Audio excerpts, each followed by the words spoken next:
Olá pessoal, tudo bem? Aqui é a professora Dani Duarte e esta aula ela faz parte do nosso passaporte para concurso de Instituto Federal para docentes.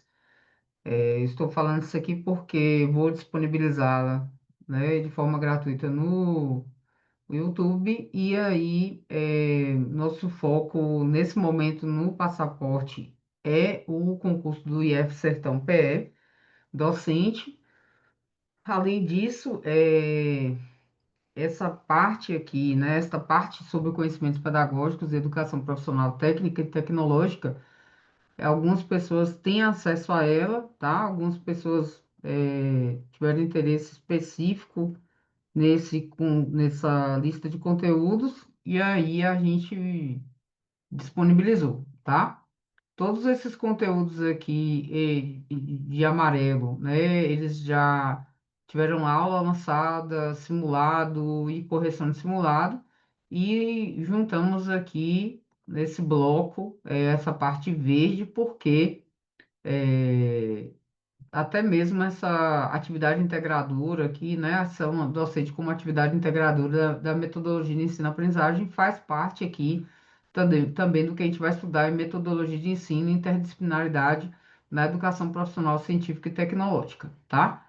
Então, tentar ser o mais breve possível para não demorar muito, mas vamos focar primeiramente aqui na Constituição Histórica e Legal da Educação Profissional do Brasil, História, Princípios, Legislação e Funcionamento da Educação Profissional Científica e Tecnológica, EPCT, e faremos duas aulas para essa parte. Eu vou disponibilizar uma no YouTube, tá? Para, como o povo fala, para geral ver. E teremos uma segunda parte sobre currículo, conhecimento e cultura, currículo integrado na EPCT, metodologia de ensino e a interdisciplinaridade na EPCT, e indissociabilidade entre ensino, pesquisa e extensão, e esse ponto 9 aqui, que é a ação docente como atividade integradora da metodologia de ensino-aprendizagem, também com duas aulas, tá? Dani, você vai disponibilizar isso? Eu não tenho condições, tá? Eu ainda faço uma coisa que muitos professores, inclusive vocês poderiam até reclamar mais sobre isso. Tem tanta gente que está ganhando dinheiro aí com cursos e não disponibiliza uma aulinha na internet, né? Então, que seria legal até para vocês conhecerem a metodologia, saber como é que a pessoa trabalha, né? Então, e o meu projeto, na verdade, é fazer muito mais do que isso, mas deixa primeiro eu ter condições é, econômicas para eu conseguir dar conta disso, tá bom? E aí, com fé em Deus, a gente vai fazer um projeto aí para sempre disponibilizar bom conteúdo, né, na internet de graça e de uma forma mais frequente. Então, nós vamos começar com essa Constituição Histórica, tá? É, o documento através do qual eu vou me basear, ele é um documento, inclusive base, né? Vou acabar falando, baseado, documento base, sobre educação profissional técnica de nível médio integrado ao ensino médio, que é de 2007, tá? Do Ministério da Educação.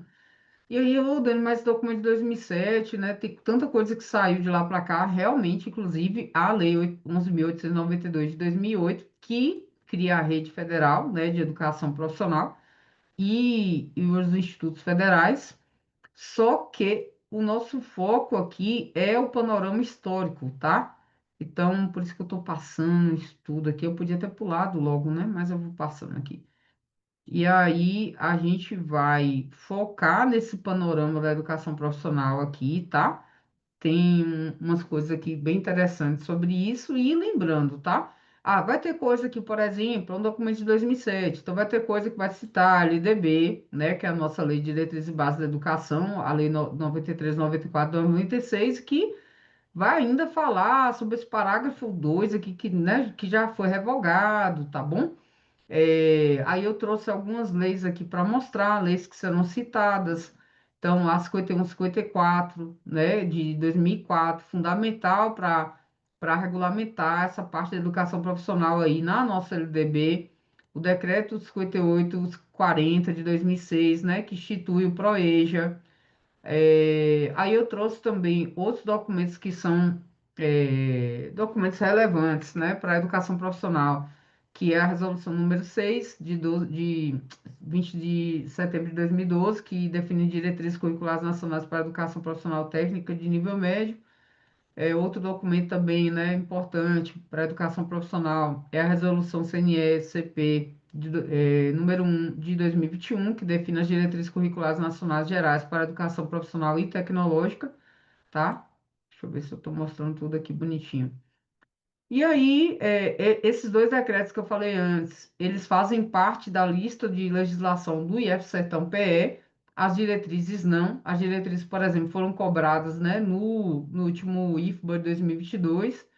É, além disso, além dos decretos, né, e da LDB, a gente tem também o Estatuto do IF Sertão, né?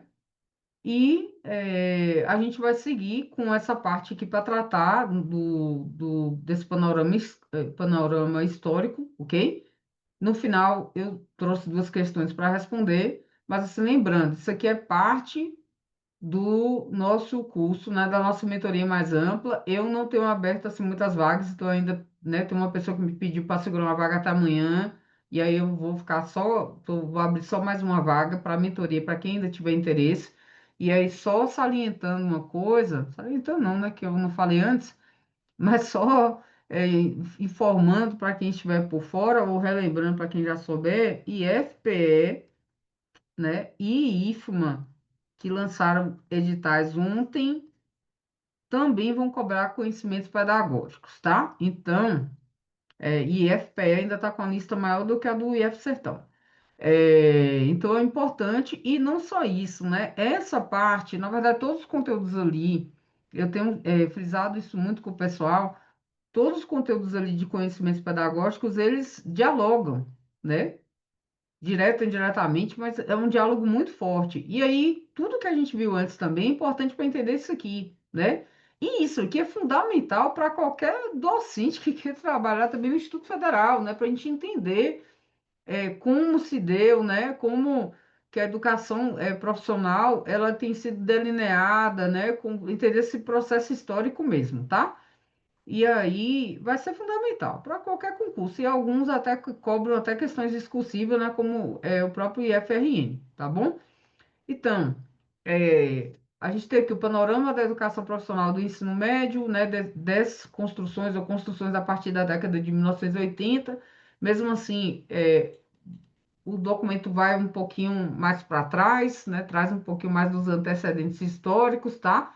E aí, a gente vai começar a falar, né, sobre essa dualidade que marca a educação básica e a educação profissional, né, é, desde muito tempo. E aí, o que seria essa dualidade? É você separar uma educação propedêutica, tá? E aí, no caso, né, lógico, que nesse até o século XIX, né, a gente não tinha, assim, registros, né, de algo que a gente pode chamar de forma mais sistemática e caracterizar, assim,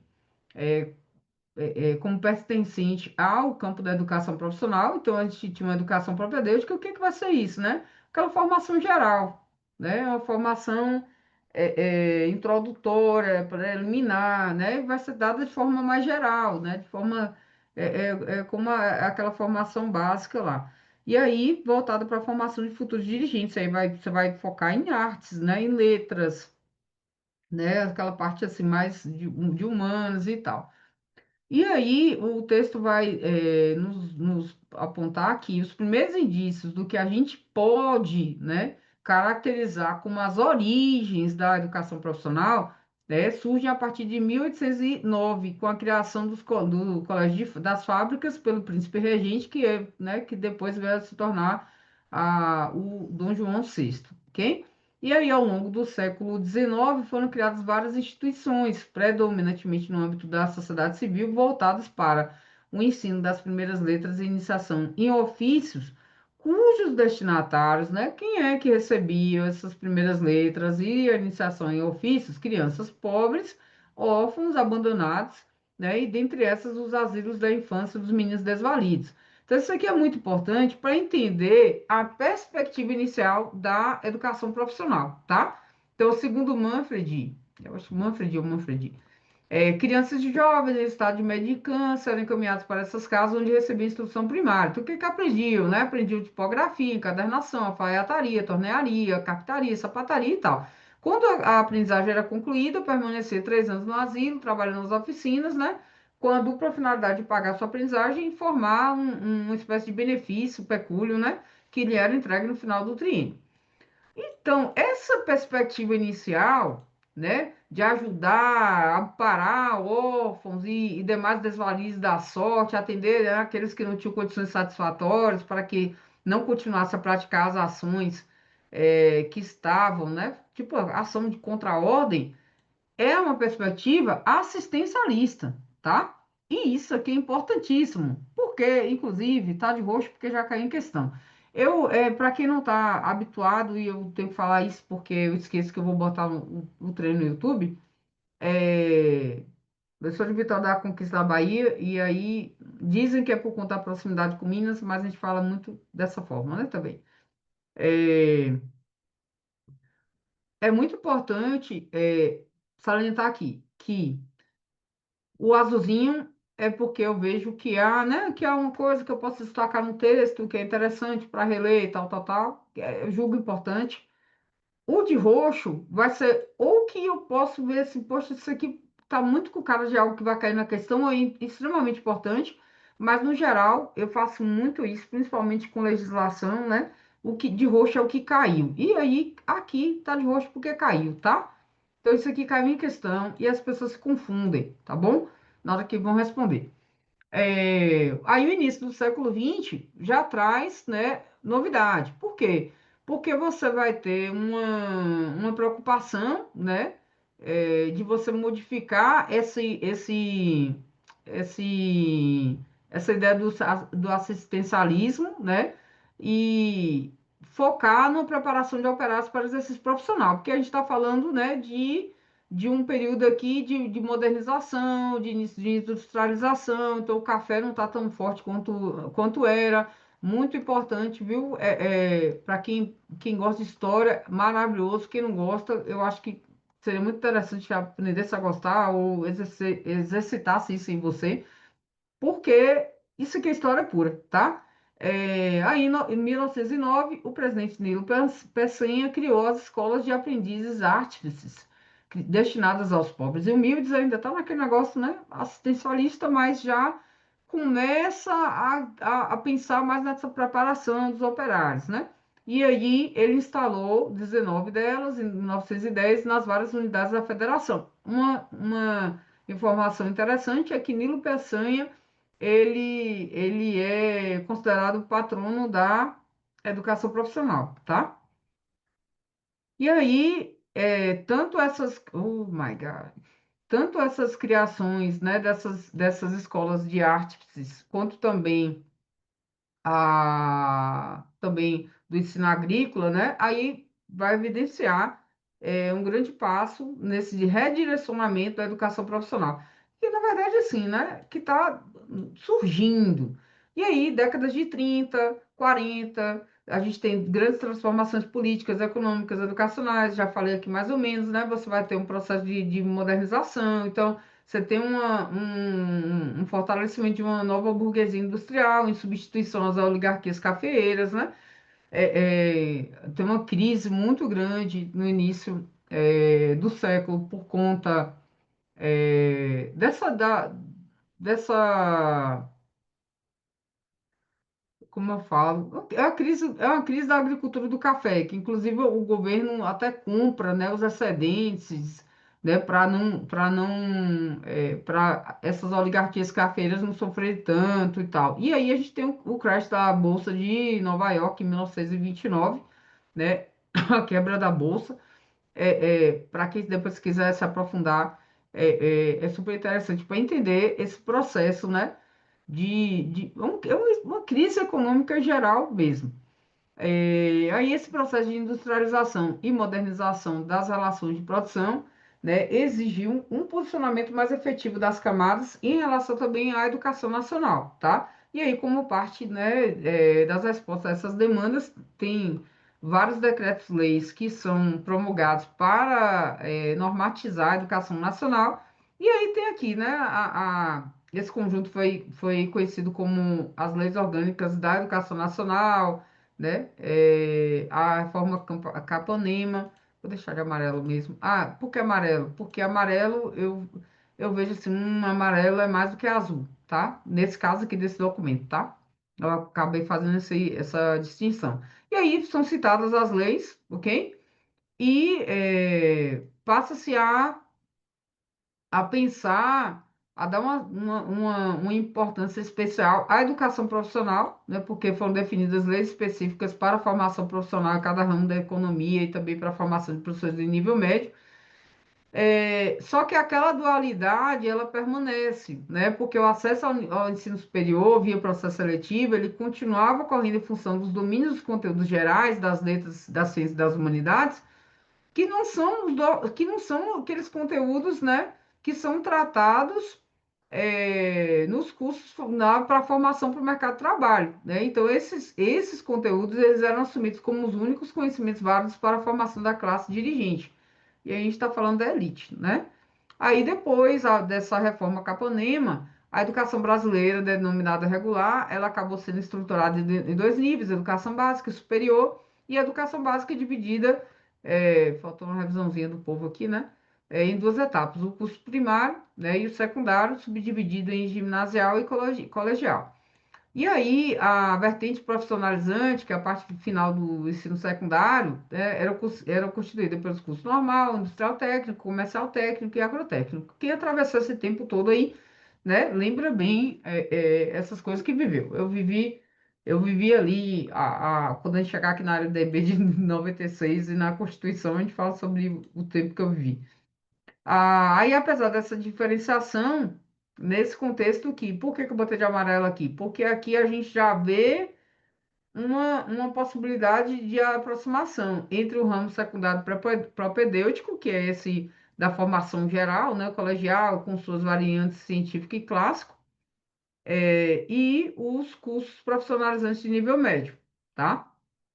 É, Aí a gente vê aqui por meio dos exames de adaptação, né, para ver porque até então, quem estava ali no curso profissionalizante e tal, não tinha como fazer, né, essa adaptação para o propedêutico, não tinha como fazer esse exame de adaptação, né, para o propedêutico. E aí, como sempre, né, uma fase de grande efervescência política em torno das questões educacionais, já estava trazendo, assim, muitas discussões, porque antecedia a vigência da primeira lei, de diretrizes e bases da educação, a nossa primeira LDB, e aí, para vocês verem como as coisas, né, foram caminhando, assim, de forma lenta, começou a tramitar no Congresso em 1948, aí a fase de redemocratização do país pós-Estado Novo, né, pós-Vargas, e entrou em vigor só em 1961, com a ditadura batendo na porta. Aí todo esse período de discussões e tal foi muito rico, né? Mas como sempre, né? Os debates ali ficavam dentro desse conflito entre modelos distintos de desenvolvimento e a política educacional acabou refletindo esses conflitos, né? De modo que a luta em torno da criação da LDB surgiu em meio à polarização de interesse. Eu acho engraçado que é quando a gente não tem conhecimento de história, né? Muitas vezes a gente pega e se limita a falar, ai, porque hoje o país está polarizado e tal. Mas são questões assim, ó, que estão sempre fazendo parte da história, tá? Então, havia essa polarização de interesse entre os setores populares e populistas, né, que pleiteavam, entre outros aspectos, a extensão da rede escolar gratuita, primária e secundária, e equivalência entre o ensino médio propedêutico e o profissionalizante, porque tendo essa diferença, né, isso atrapalhava o processo de transferência e atrapalhava também o acesso para a universidade, né? Dificultava. Porque, como eu falei, os assuntos que faziam parte ali do médio propedêutico, eles não estavam no profissionalizante, e aí, né, aí as classes que menos favorecidas não conseguiam também colocar, entrar no nível superior. Aí tem várias questões, mas eu não saio marcando tudo, apesar que eu acho que marquei muita coisa, tá? E aí, no meio desses conflitos, emerge, né, nasce a primeira LDB, né, que, por um lado, ela acaba proporcionando a liberdade de atuação da iniciativa privada no domínio educacional, mas, por outro, dá plena equivalência entre todos os cursos do mesmo nível, sem necessidade de exames, e aí aqui acaba sendo um avanço, né? Sem necessidade de exames, e provas, né, de conhecimento visando a equiparação. Então, aqui, formalmente, né, era colocado um fim na dualidade de ensino, formalmente. Só que os currículos, eles se encarregavam de manter essa dualidade, né? Uma vez que a vertente do ensino voltada para a continuidade de ensino de nível superior, portanto, né, que é destinada às elites, veja que isso é desde sempre, né? Continuava privilegiando os conteúdos que eram exigidos nos processos seletivos de acesso à educação superior, ou seja, as ciências, as letras e as artes. E aí, enquanto isso, nos cursos profissionalizantes, esses conteúdos eram reduzidos em favor das necessidades imediatas no mundo do trabalho. Aí, quando chegou os anos 70, né, e aí, em 1971, sob o governo militar, acaba acontecendo uma reforma profunda da educação básica, promovida por essa lei aqui. Eu vou colocar esse negócio também de roxo, tá? Apesar de que essa lei é mencionada, mas ela não é que você vai errar a questão se você não souber isso aqui, tá? Mas é legal marcar. Então, essa reforma de ensino de primeiro e segundo graus, que é a Lei 5.692 de 71, né, ela constitui uma tentativa de estruturar a educação de nível médio brasileiro como sendo profissionalizante para todos. E aí, por que que o governo vai, né, acaba fazendo isso? Então, aquela educação de grau primário, grau médio, né? Mais especificamente nos cursos que até então se denominavam primário, ginasial e colegial, foram transformados em primeiro e segundo grau, sendo que o primeiro grau agrupou o primário e o ginasial e o segundo grau absorveu o colegial. Aí um aspecto muito relevante, né, extremamente relevante, e também que o texto traz como polêmico, foi o caráter de profissionalização obrigatória, né? Então, foi uma coisa que aquela lei lá trouxe. Uma conjugação de fatores acabou levando a essa obrigatoriedade, compulsoriedade. Então, por um lado, um governo autoritário, né, a gente está falando de ditadura, com elevados índices de aceitação popular, evidentemente interessado em manter-se dessa forma. Para isso, era necessário dar resposta à crescente demanda das classes populares por acesso a níveis mais elevados de escolarização, o que acarretava uma forte pressão pelo aumento de vagas no nível superior. Aí, em contrapartida, entretanto, esse governo tinha seu projeto de desenvolvimento do Brasil sentado numa fase de industrialização subalterna que eles chamavam de milagre brasileiro, e esse milagre ele demandava por mão de obra qualificada, técnicos de nível médio para atender tal crescimento. Então, nada é feito assim do zero. Às vezes as pessoas acham que, poxa, vai ter essa alteração assim, assim, assado na educação. Por quê? Né? Tudo tem um porquê. Assim, a opção política do governo, sustentada no modelo de desenvolvimento econômico por ele potencializado, foi dar uma resposta diferente às demandas educacionais das classes populares, mas que pudesse atendê-las, entre aspas. Desse modo, né, utilizou-se a via da formação técnica profissionalizante em nível de segundo grau, que garantiria, entre aspas, a inserção no mercado de trabalho, entre aspas, né, em plena expansão em função dos elevados índices de desenvolvimento. Entretanto, na prática, essa obrigatoriedade, essa compulsoriedade se restringiu ao âmbito público, não é? Notadamente, não parece como o tempo de hoje, né? Notadamente nos sistemas de ensino nos estados e no federal. Enquanto isso, as escolas privadas, elas continuaram, em absoluta maioria, com os currículos propedêuticos voltados para ciências, letras e artes, visando atendimento às elites, né? E preparo para o vestibular, para o nível superior. Então, nos sistemas estaduais de ensino, essa profissionalização obrigatória ela já não deu certo, né? Foi amplamente problemática e não foi implantada corretamente. Então, em primeiro lugar, porque essa concepção curricular que emanava da lei, ela empobrecia a formação geral do estudante, em favor de uma profissionalização instrumental para o mercado de trabalho, né?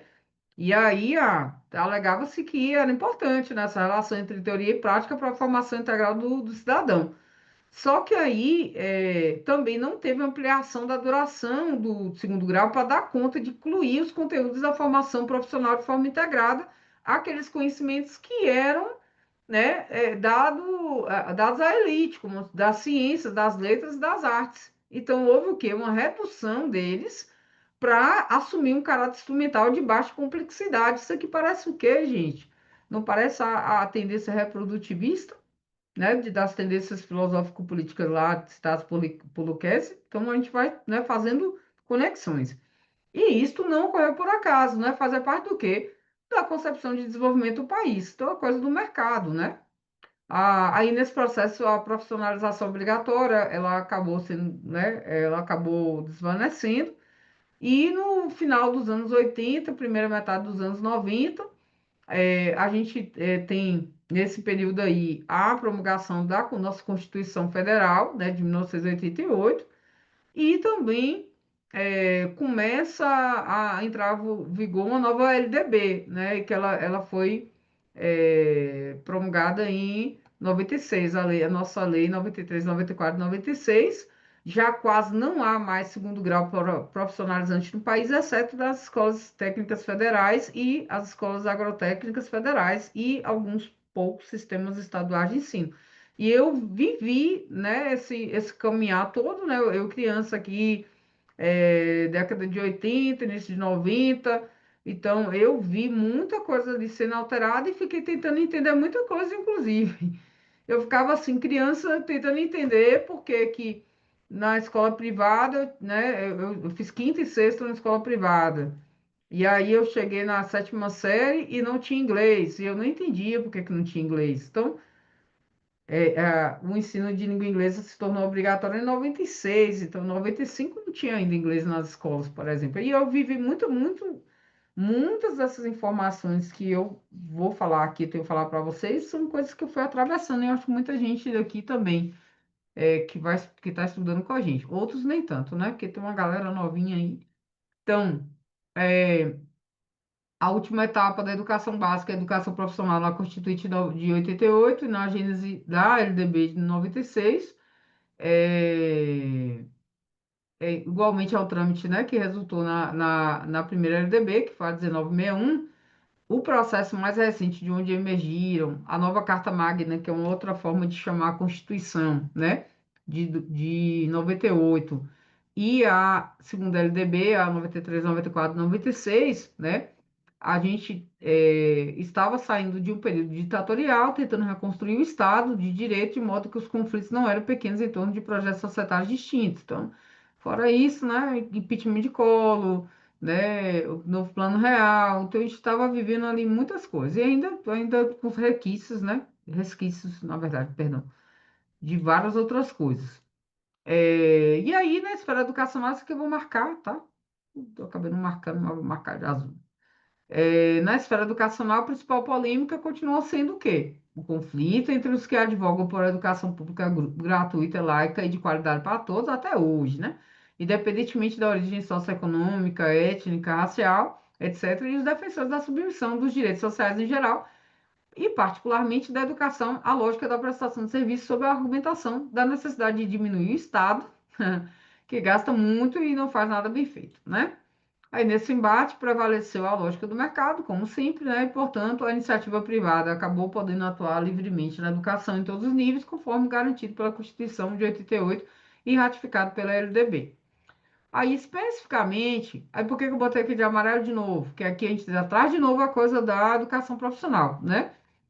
No que tange a relação entre a última etapa da educação básica, né, atual ensino médio, na época segundo grau, e educação profissional, no processo de elaboração da nova LDB, ressurge o conflito da dualidade. Então, de um lado, a defesa da formação profissional, a ciência integrada ao segundo grau, nos seus múltiplos aspectos humanísticos, científicos, tecnológicos né, constante no primeiro projeto de lei da LDB,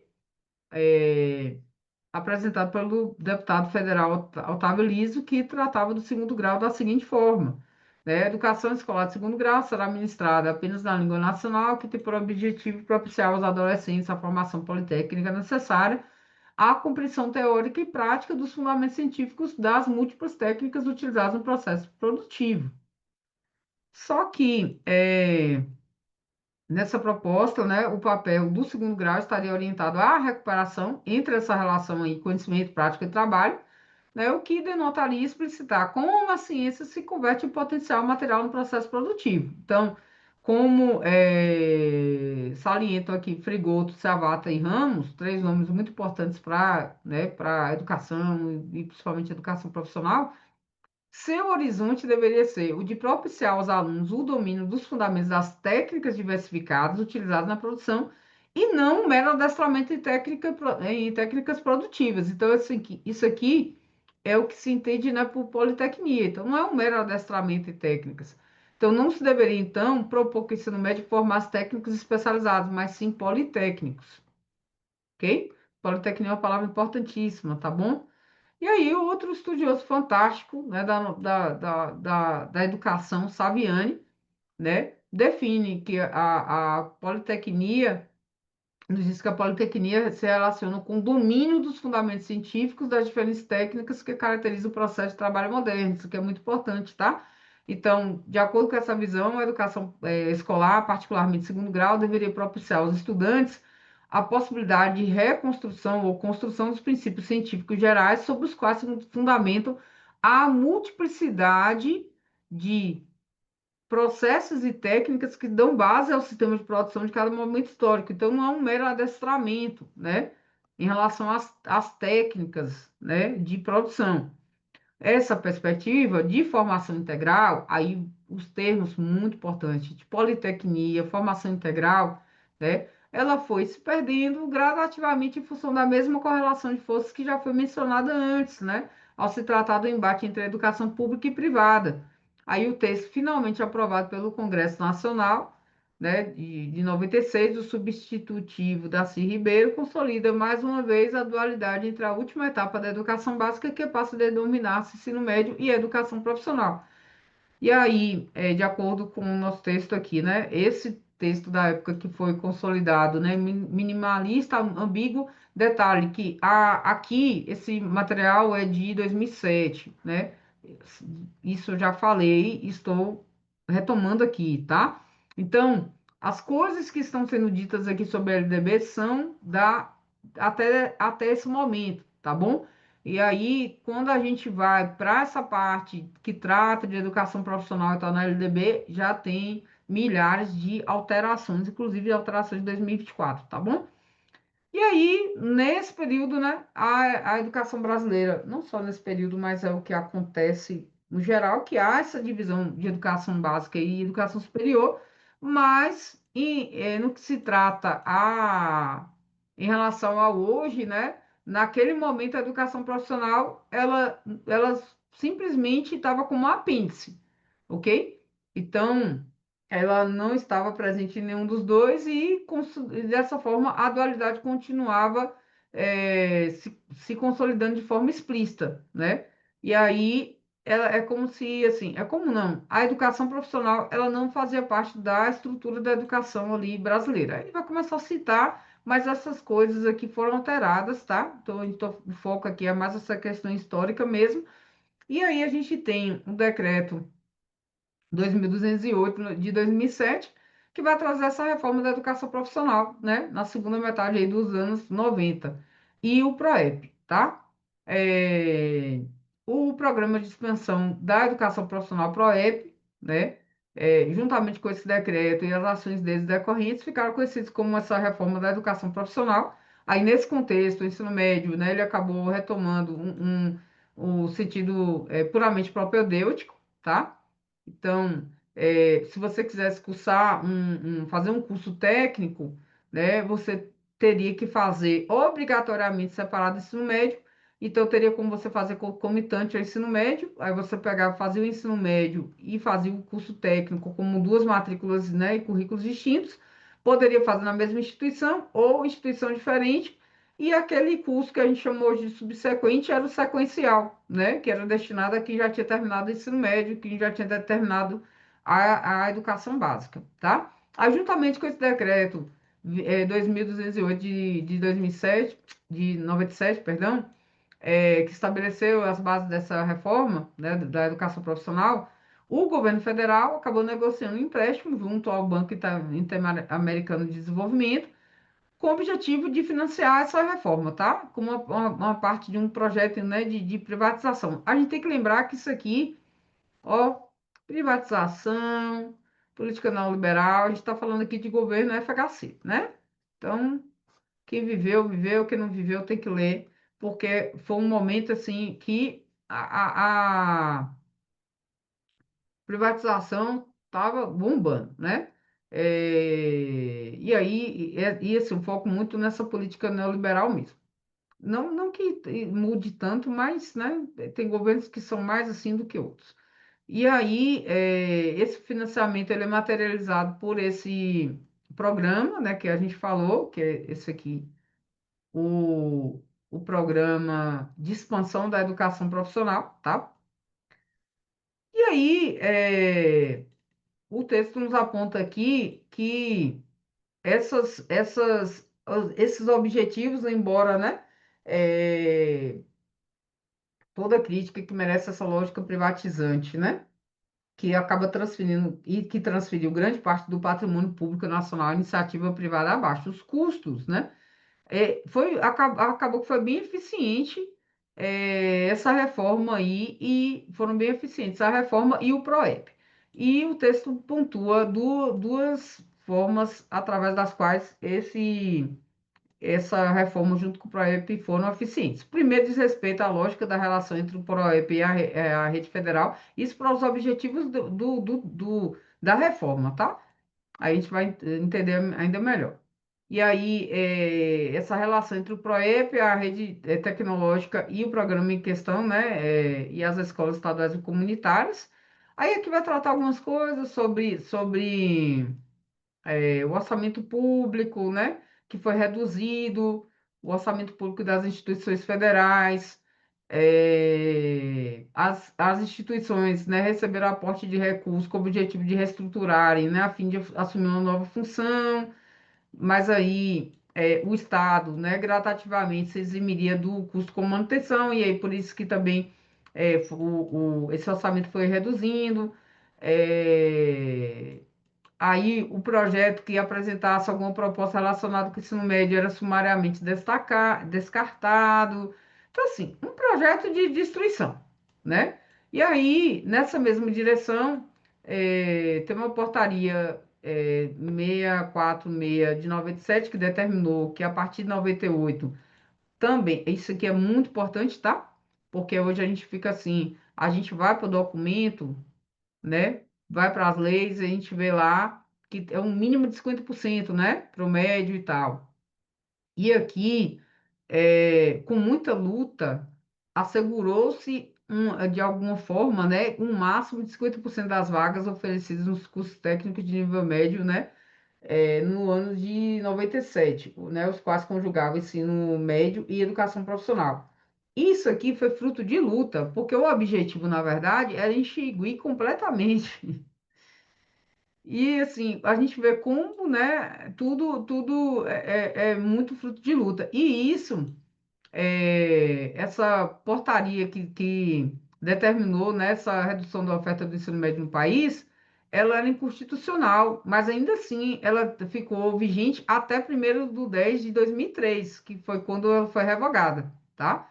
Aí merece ressaltar, né, que essa manutenção, como eu já falei, isso aí foi fruto de luta, tá? Porque a ideia era extinguir definitivamente a vinculação das instituições federais de educação tecnológica com a educação básica, e a rede federal teve a sua expansão limitada. E é muito interessante porque é, eu fiz o técnico de informática, que é tipo é o subsequente, né?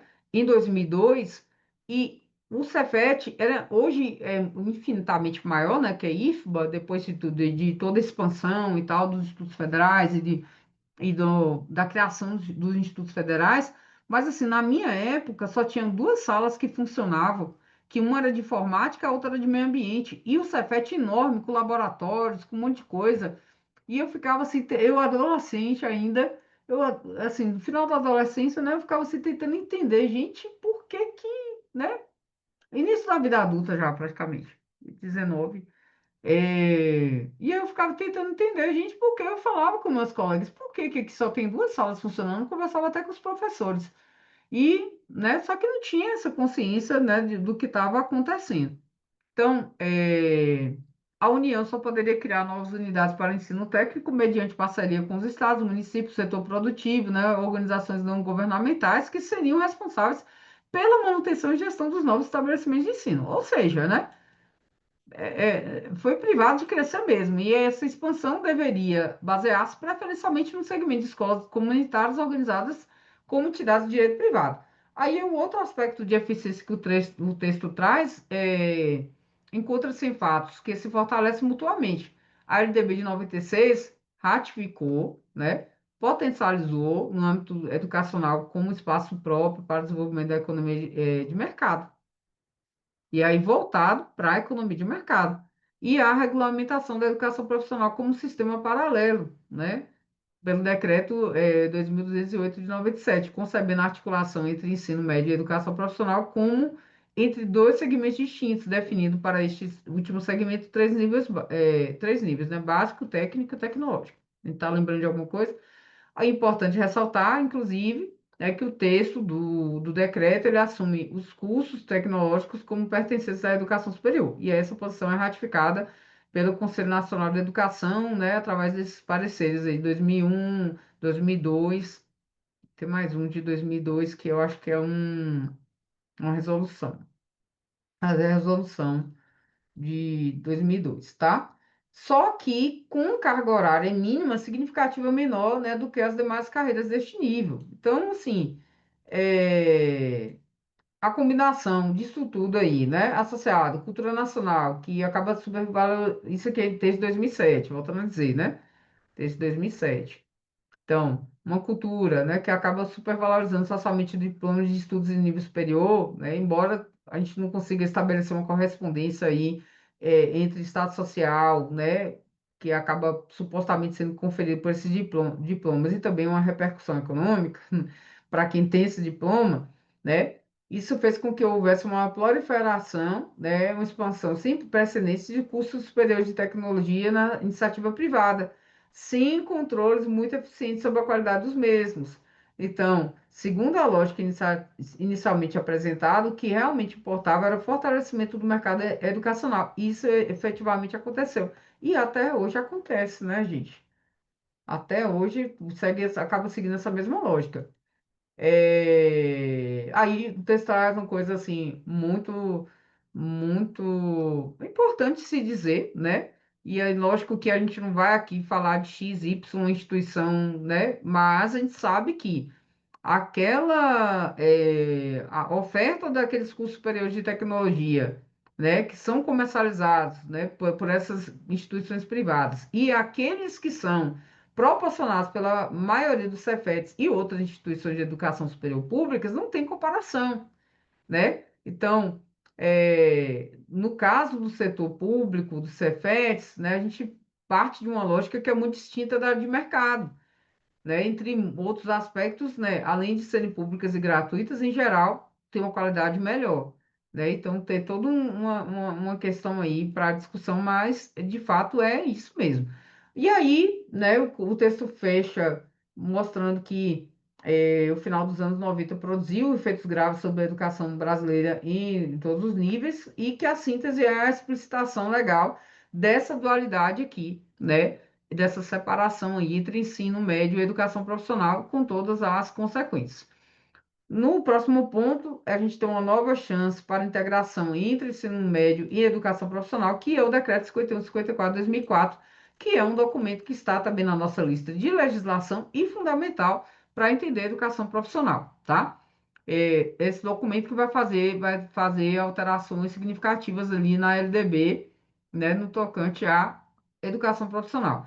E aí, no início do mandato do governo federal, em 2003, né, e mesmo antes, no período de transição, ocorreu o recrudescimento da discussão acerca desse decreto, né, o 2208/97, especial no tocante a essa separação obrigatória entre ensino médio e educação profissional.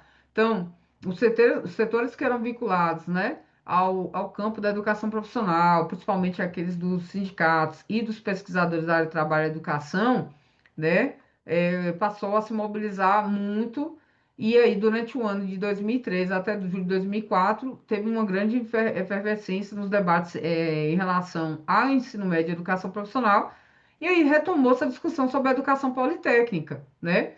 Aí, muito importante, gente. E aqui a definição está mais legal ainda, mais completa ainda, e minha mão está toda troncha aqui nessa mesa digitalizadora. Então, compreendendo-a, né, essa educação politécnica como uma educação unitária e universal destinada à superação da dualidade entre a cultura geral e a cultura técnica, voltada para o domínio dos conhecimentos científicos das diferentes técnicas que caracterizam o processo de trabalho produtivo moderno, tá? Sem, no entanto, voltasse para uma formação profissional estricto sensu, ou seja, sem formar profissionais em cursos técnicos específicos. Só que aí, quando se trata, né, de uma realidade como a nossa, a gente tem que pensar sobre a necessidade de um jovem de menos de 18 anos, né, de menos de 20 anos trabalhar. Então, essa retomada ela vai produzir reflexões importantes em relação, né, à possibilidade, né, de implementação da politecnia na educação básica, nessa perspectiva, e aí acaba que começa a fazer, né, tecer conclusões acerca dessas características atuais da sociedade que dificultam a implementação da politecnia ou da educação tecnológica em sentido pleno, né? Uma vez que, entre outros aspectos, a extrema desigualdade econômica obriga grande parte dos filhos da classe trabalhadora a buscar inserção no mundo do trabalho, visando complementar o rendimento familiar ou até mesmo a autossustentação muito antes dos 18 anos. Aí, a tentativa de implementar até a politecnia de forma universal e unitária não teria, né, não encontraria, não veria uma base concreta de sustentação, né, na nossa sociedade, porque é, esses jovens não podem se dar o luxo milhares de vezes de esperar até os 20 anos ou mais para iniciar, né, o trabalho, começar a trabalhar. E aí entendeu-se que uma solução transitória e viável, né, que pudesse garantir essa integralidade da educação básica, que pudesse complementar, perdão, contemplar esse aprofundamento desses conhecimentos, né, que são acumulados historicamente pela sociedade, e também aqueles objetivos adicionais de uma formação profissional, numa perspectiva da integração, é, passou a ser pensado. Então, essa perspectiva, né, adotar ciência, tecnologia, cultura e trabalho como eixos estruturantes, ela contempla as bases em que se pode desenvolver uma educação tecnológica ou politécnica e, ao mesmo tempo, uma formação profissional stricto sensu exigida pela dura realidade socioeconômica do país. Então, começou-se a pensar nessa solução transitória, né, de média ou longa duração, porque era fundamental se avançar na direção, né, em que é, em algum momento precisa deixar de ser luxo mesmo, né? O fato de jovens das classes trabalhadoras populares poderem optar por uma profissão após os 18 anos de idade e, ao mesmo tempo, viável, porque o ensino médio integrado, né, ao ensino técnico, sob uma base unitária de formação geral, é uma condição necessária para se fazer essa travessia para a nova realidade, tá? E aí, a partir dessa convergência, né, mínima entre os principais sujeitos que estavam envolvidos nessa discussão aí, é, foi, né, emergiu, nasceu aí o nosso decreto 51/54 de 2004, tá? Então, além de manter as ofertas dos cursos técnicos como comitantes subsequentes, né, que já tinham sido trazidas pelo decreto 2208/97, esse instrumento, né, ele teve grande mérito de revogá-lo e de trazer de volta a possibilidade de integrar o ensino médio, a educação profissional técnica de nível médio, agora numa perspectiva que não se confunde totalmente com a educação tecnológica politécnica, mas que aponta em sua direção porque contém os princípios de sua construção. E aí é muito importante entender isso, tá? Aí, o decreto 51, 54 de 2004, ele vai surgir nessa realidade, né, de profunda crise no ensino médio. Só serão oferecidas cerca de 50% das vagas necessárias. Também faltava um sentido, uma identidade, né, para o ensino médio.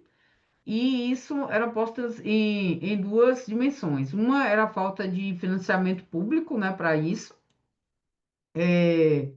E também é, pobre de sentido. Então, era preciso conferir essa identidade para a formação integral dos estudantes, né? Superar essa dualidade estrutural entre cultura geral e cultura técnica, ou formação instrumental, né? O ensino médio, era preciso que ele fosse orientado tanto em sua vertente dirigida aos adolescentes como ao público da EJA, a formação de cidadão capaz de compreender a realidade social, política, econômica, cultural, né, para poder contribuir com a sociedade em função dos interesses sociais coletivos. Então, assim, uma formação integral, né, na perspectiva do que a gente tem de ensino integral. E aí, esse tipo de oferta acaba que não era amplamente proporcionada à população, pois grande parte das escolas privadas, né, concentrava seus esforços na verdade, até hoje, né, continua concentrando seus esforços em aprovar os estudantes nos vestibulares das universidades públicas, e aí acaba adotando uma concepção de educação equivocada que substitui o todo, que é a formação integral, da qual eu acabei de falar, pela parte, aprovação vestibular. Nada de novo, né? Abaixo do sol, do céu, das nuvens. E aí, lógico, né? Embora as escolas públicas de excelente qualidade, não é regra geral, e grande parte dessas escolas nas quais estudam os filhos da classe trabalhadora tentam reproduzir o academicismo também nas escolas privadas, mas não consegue fazer porque falta também material. Isso a gente está falando num texto de 2007 que continua, né? Apesar de que muitos avanços também têm acontecido. E aí, o texto pontua, né, como uma possibilidade para os filhos da classe trabalhadora a tentativa de ingresso nas instituições de rede federal, e aí vem um outro problema, que é os processos seletivos. E eu vou falar, gente, eu acho que na época, 2002, quando eu fiz o processo seletivo para fazer o técnico lá de informática no Cefet, a prova era mais difícil do que o Enem. Diante de Deus que era mais difícil do que o Enem. Então, assim, essa tabela aqui vai trazer justamente a matrícula, né, no ensino médio, na educação profissional técnica de nível médio no Brasil, por dependência administrativa. Vai também apontar que o ensino médio, ele se concentrava, né, 88,6%, né, nos sistemas de redes públicas, mas na rede federal era só 10,73%. E aí tem outros dados ali. E aí vai encerrar. Eu acabo parando essa parte aqui, porque não tem outras questões, e eu queria pegar só mais o panorama histórico, e aí vai citar também a Lei 858, 40 de 2006, que é a que institui o PROEJA, né? De jovens e adultos.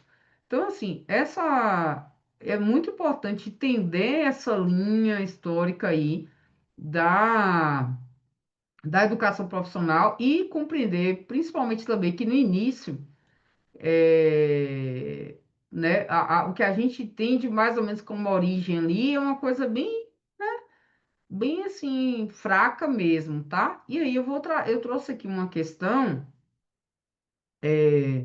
para a gente, duas na verdade, para a gente resolver. Na verdade, é o simulado, mas eu só vou resolver duas questões, tá?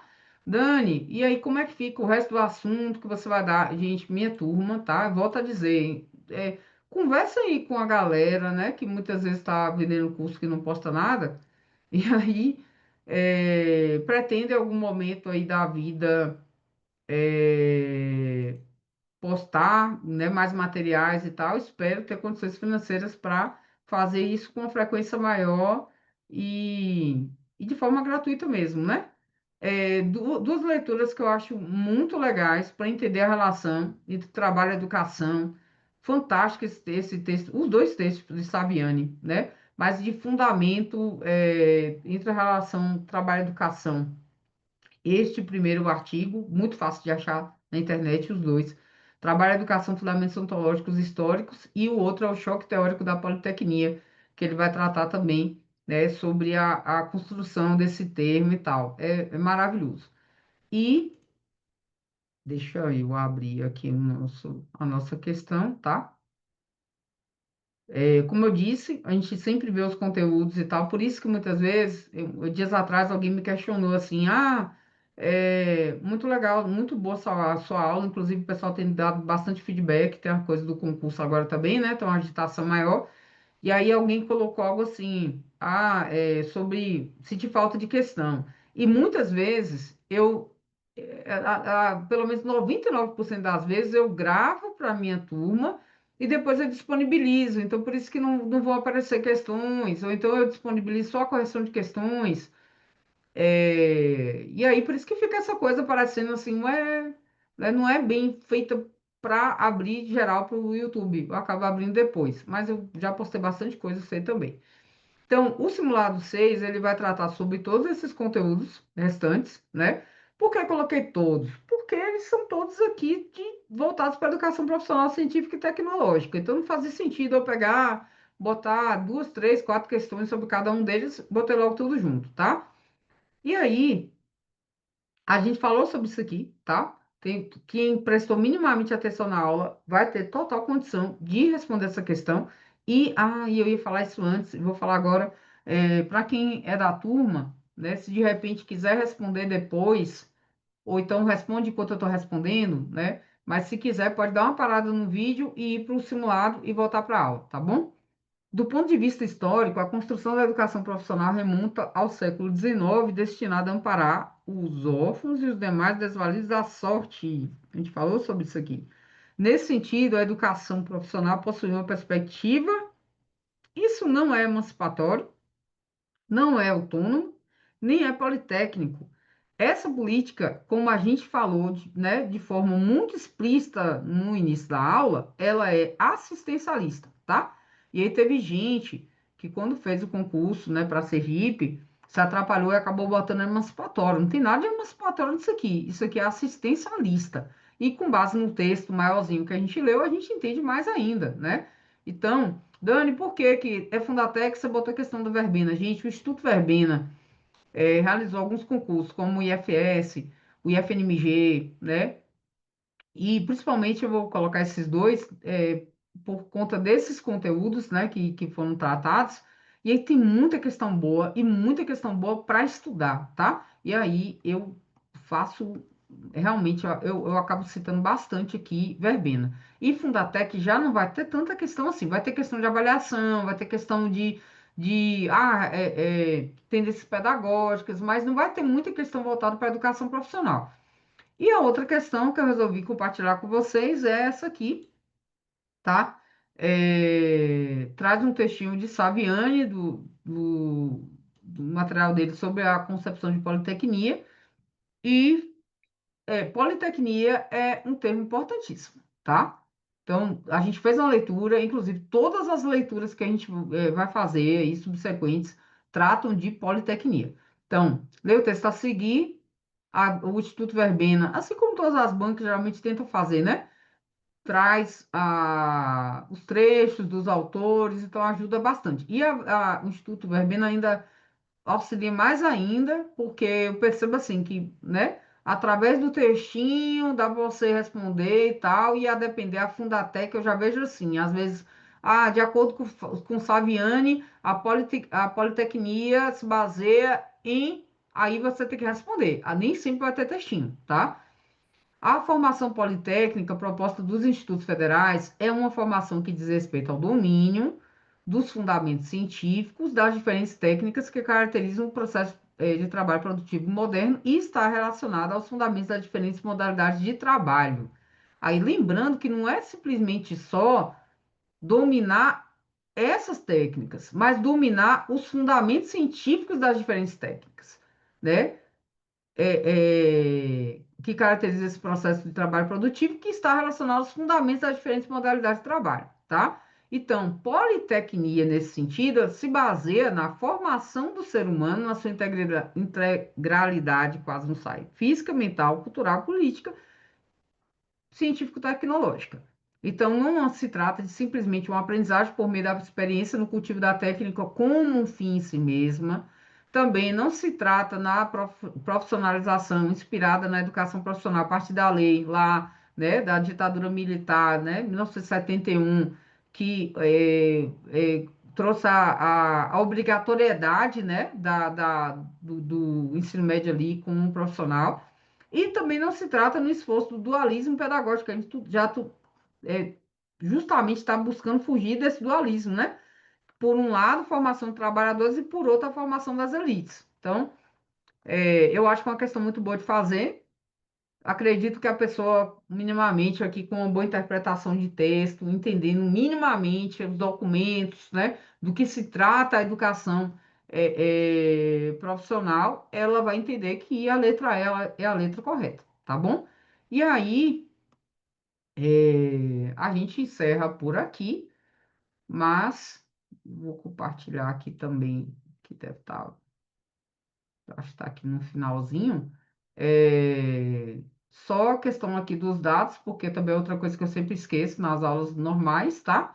E aí, quem tiver interesse, a mentoria, eu só estou disponibilizando agora uma vaga, uma pessoa me pediu para segurar uma vaga até amanhã. Essa mentoria, ela é para IF no geral, tá? Então, depois de IF Sertão, daí quem fizer IFPE, tem o IFMA também, o IFPA, então a gente dá conta do concurso de IF que a pessoa fizer. E aí tem também atendimento individual, então, tem várias coisas. E tem também a possibilidade de ficar só com conhecimentos pedagógicos. Aí a pessoa vai achar que eu não sei escrever direito, mas conhecimentos pedagógicos, tá? Então, a pessoa tem acesso a todas as aulas, os materiais das aulas, tem algumas coisas que a gente está usando, os e-books mesmo dos autores, os simulados e as correções dos simulados. Tem essa possibilidade também. E aí é só entrar em contato. Esse aqui é até a semana da prova, tá? Até a semana da prova, quem quiser adquirir, eu acho que o quanto antes é melhor. Mas a mentoria só tem mais uma vaga, tá bom? É isso aí. A gente se vê. Bye, bye. E outra coisa também, né? Se gostou, curta. Geralmente o povo não liga muito para isso, não. Eu costumo curtir as coisas que eu, né, das quais eu gosto. Mas isso aí pode dar uma força, tá bom? Bye, bye.